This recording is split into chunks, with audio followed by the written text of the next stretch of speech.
కాబట్టి నేటి రాజకీయాల్లో మనం అన్ఫిట్ అంటారా, లేకపోతే మళ్ళాంటి వాళ్ళు ఇలాగా ఎగైన్ ప్రతిసారి ప్రతి చోటని చెబుతూ ఉంటే ప్రజలు వాళ్ళు మోటివేట్ అయ్యి అలా దుర్భాషలాడి రాజకీయంగా వ్యక్తిగతంగా విమర్శ చేసే వాళ్ళని కానీ తిప్పి కొట్టగలిగితే ఖచ్చితంగా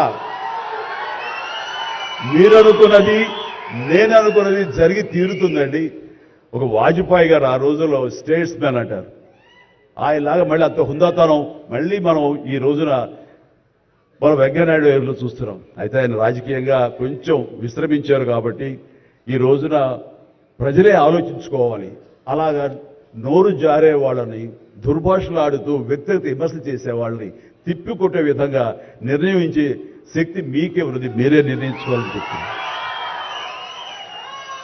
ఈ రోజున రకరకాల రంగాలకు సంబంధించినటువంటి గొప్ప గొప్ప వ్యక్తులు వాళ్ళు గుర్తింపు వస్తుందా రాదా అని కాదు, అది వాళ్ళ ఇంట్రెస్ట్ కొద్ది. ఈ రోజున ఇక్కడ ఒక్కొక్కరు శిల్పకళాకారులు ఉన్నారు, అలాగే కొన్ని art forms of village rural సంబంధించిన వాళ్ళు ఉన్నారు, సమయ గారు ఇట్లాగా అలా రకరకాల కవులు ఉన్నారు. వీళ్ళందరూ కూడాను ఆ పని చేసుకుంటూ వెళ్ళిపోయి అదే మా జీవితం అదే మా ధ్యేయం అంటూ అలా ముందుకు వెళ్ళిపోయి దీంట్లో ఈ రోజున ప్రభుత్వాలు గుర్తించి వాళ్ళకి పద్మశ్రీ అవార్డులు ఇవ్వటం అన్నది, పద్మ అవార్డుతో గౌరవించుకోవడం అన్నది ఈ సందర్భంగా నేను వాళ్ళ గుర్తించినటువంటి భారత కేంద్ర ప్రభుత్వానికి నేను మనస్ఫూర్తిగా నా అభినందన తెలియజేస్తాను, నా సంతోషాన్ని వ్యక్తపరుస్తాను.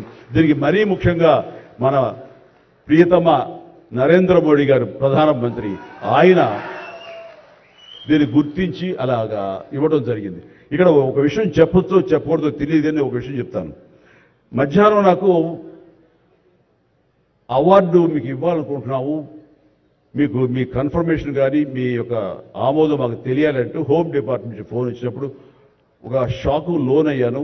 అప్పటికి ముందు నుంచి స్పెక్యులేషన్స్ ఉన్నాయి కానీ నాకు ఇవన్నీ కూడా వస్తాయి లేవు అనే దాని మీద ఎప్పుడో మీమాంస ఉండేది నాకు. వాళ్ళు చెప్పగానే సంతోషించాను. సో ఈవినింగ్ ఎన్నింటికి వస్తుందని వాళ్ళు 6-7 o'clock వస్తుంటే అప్పటి నుంచి అలా టీవీలు ముందు కూర్చున్నాను.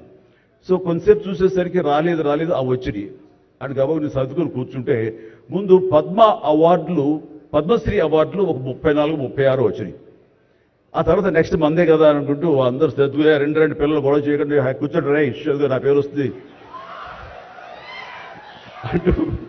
అంటే కూర్చాను.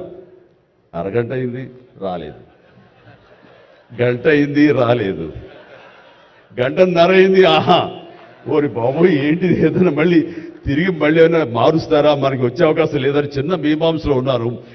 ఆ తర్వాత వచ్చింది అనుకోండి. ఆ తర్వాత ఇదే డౌట్ నేను మన వెంకయ్యనాయుడు గారి ఇంటికి వెళ్ళి నేను ఆయన గౌరవంగా ఆయన సన్మానించుకున్నప్పుడు ఆయన ముందు చెబితే ఇదంతా కూడా నరేంద్ర మోడీ గారు ఒక ఆలోచన అండి. పద్మశ్రీ అవార్డులు చాలా బడుగు బలహీన వర్గాలకు సంబంధించినటువంటి చిన్న స్థాయి కళాకారులకు వచ్చింది. ఒకేసారి వెంకయ్యనాయుడు గారి పేరు, చిరంజీవి పేరు, పద్మ సుబ్రహ్మణ్యం పేరు, వైజయంతిమాల బాలి పేరు వస్తే కనుక అది సుస్పష్ట, అది ప్రముఖంగా వేసేస్తారు. అలా వేసినప్పుడు వీళ్ళ గురించి ఎవరు చెప్పుకుంటారు? కాబట్టి వీళ్ళ గురించి చెప్పుకోవాలి అంటే గంటన్నర టైం మధ్యలో గ్యాప్ ఇవ్వండి.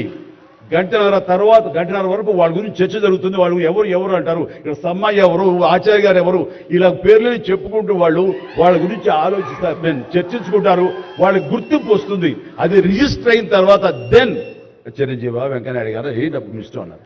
అది నిజంగా గొప్ప ఆలోచన, గొప్ప ఇది. వారి గురించి తెలుసుకున్న తర్వాత నాకు నరేంద్ర మోడీ గారి మీద గౌరవం మరింత పెరిగింది ఆయన ఆలోచించి. సో ఇలాంటి సన్మానం జరగటం అన్నది నాకు నిజంగా అత్యంత గౌరవంగా భావిస్తాను. నా జన్మ సార్థకమైందని భావిస్తున్నాను. ఎన్నో కార్యక్రమాలు చేశాను. ఇది సినిమాల్లో రాణించడం కూడా సినిమాల్లో ఎంతో ప్రప్రథమ స్థానంలో ఎన్నో సంవత్సరాల దశాబ్దాలుగా ఉండటమే కాకుండా ఆర్టిస్ట్కి సామాజిక బాధ్యత, సామాజికటువంటి సేవ చెయ్యాలి. అది నేను అనుకోను కాదు, ఏమీ కాదు, నాకు అనిపించి నా అభిమానులు అందరూ కలిపి వాళ్ళు ఎంతసేపటికి సినిమా థియేటర్లకో వాల్ పోస్టర్లకో పాలాభిషేకాలకో వీటి కొట్టుకోవడాలు వీటికి ఉండేటటువంటి కల్చర్ని మనం మార్చాలి అనే ఉద్దేశంతో వీళ్ళందరూ శక్తివంతులు. ఇలాంటి శక్తిని అన్గైడెడ్ మిస్సైల్లా ఉండకుండా దీని అందరినీ ఛానలైజ్ చేస్తే కనుక వీళ్ళ చేత సత్కార్యాలు మనం చేయించుకోవచ్చు అనే భావం నాకు లేట్ 90s వచ్చింది. అందులో భాగంగా ఆ రోజున బ్లడ్ దొరకక ఎంతో మంది మరణిస్తున్నారని తెలిసిన తర్వాత ఇంతమంది ప్రజానీకం ఉండి కేవలం బ్లడ్ అనేది హాస్పిటల్లోనో లేకపోతే ఫార్మస్యూటికల్స్లోనో దేడు దొరకదు మనకి. అది మనిషి ఇంకో మనిషికి ఇస్తేనే దొరుకుతుంది. అలాంటిది మనుషుల్లో ఇన్స్పైర్ చేయక వాళ్ళు స్పందింపజేసే విధంగా ఎవరు ముందుకు రాక జరుగుతుంది. కాబట్టి నేను ఎందుకు చేయకూడదు? నా అభిమానులు అనేవాళ్ళు ఎస్ ప్రాణం ఇస్తామంటారు. ప్రాణం వద్దు, రక్తం ఇవ్వండి, రక్తం ఇవ్వండి అంటూ నేను 25 సంవత్సరాల క్రితం ఇక్కడ బ్లడ్ బ్యాంక్ పెట్టిన తర్వాత ఈ ఉత్సాహం ఏమైనా పొంగులాగా ఉండి తర్వాత చల్లబడిపోతుందా అని అనుకున్నాను. కానీ లేదు, ఒక జీవనదిలాగా సాగుతూనే ఉంది. ఈ రోజు కూడా మీ అందరి ప్రభావంతో ఎక్కడ మంచి కార్యక్రమం కానీ పుట్టినరోజు కానీ శుభకార్యం చేయాలన్న ప్రతి ఒక్కరు రక్తదానం కోసం ముందుకు వస్తున్నారు, రక్తదానం ఇస్తున్నారు అంటే కనుక దానికి ప్రప్రథమంగా నడుం బిగించింది నేను, నా అభిమానం చెప్పలో గర్వంగా ఉంది నాకు ఈ రోజుకి. అలాగే మన కరోనా క్రైసిస్ వచ్చినప్పుడు బయటికి వెళ్లే అవకాశం లేదు, ఉపాధి లేదు, ఇంట్లో కట్టుబడి ఉండాలి.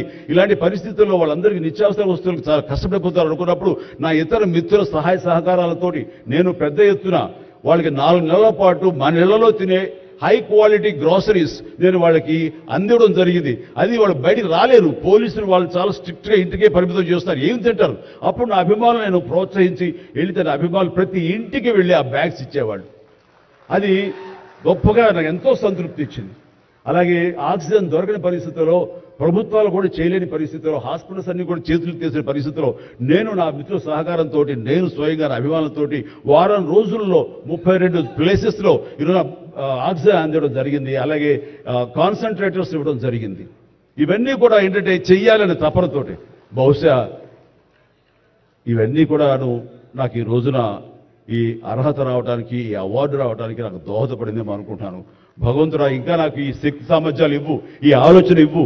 నేను అవార్డుల కోసం ఎదురు చూడను, అవార్డులు రావాలి కోరుకోను, లేకపోతే చాలు. వాళ్ళ గుండెలు ఉండే ప్రేమ కంటే ఏ అవార్డు పెద్దది కాదు.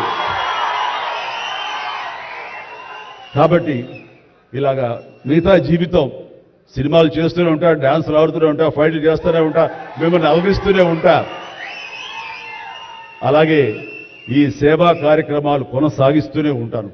ఇది మీకు చెబుతూ ఈ అవకాశం ఇచ్చినటువంటి తెలంగాణ రాష్ట్ర ప్రభుత్వానికి మరీ ముఖ్యంగా మా ముఖ్యమంత్రి గారికి, మా ఉప ముఖ్య